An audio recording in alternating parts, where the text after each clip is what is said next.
Drones are a great way to acquire your own data.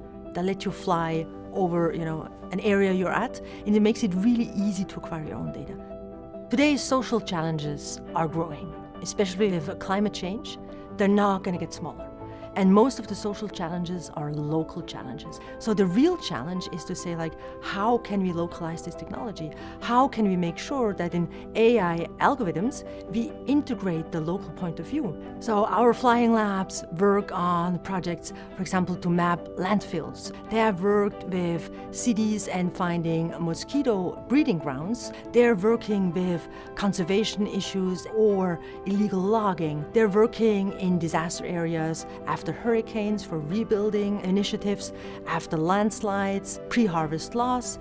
We had 4 flying labs 1 year ago, and today we have 22, and hopefully in a year we're going to have 40 or more. But it also comes with the risks that you actually see what is in people's backyard sometimes.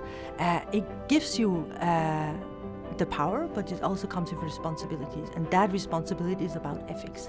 And for this, at WeRobotics, we have our own drone code of conduct for social good, which describes in more detail how do you fly drones ethically, what do you do with the data, how do you engage with communities, and how do you actually explain the work you do. And one of the important points of the code of conduct is you never fly a drone before you have talked to the community. So you will organize a community engagement meeting and you will interact with the community and with local teams. This is how you can scale. It's by building a global network of local experts that address the issues and the challenges locally. And the real value that they bring to each other is south-to-south collaboration. So if, for example, Peru is working on a landslide issue that they never worked on, they will call upon the experience of Nepal flying labs to help them work out how do we best map and model a landslide with drones. And Rockefeller not only supports us in all and three of our activities, but is especially in that sharing part where they help us with getting connections. So for me, the role of philanthropy is to make sure that we also include the local context and the local perspective, and that we integrate a number of sources to help shape decisions.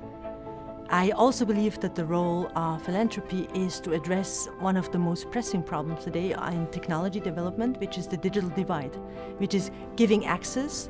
So to make sure not only applying technologies locally, but actually localizing technologies and creating an economic wealth and gain out of it locally that stays in country.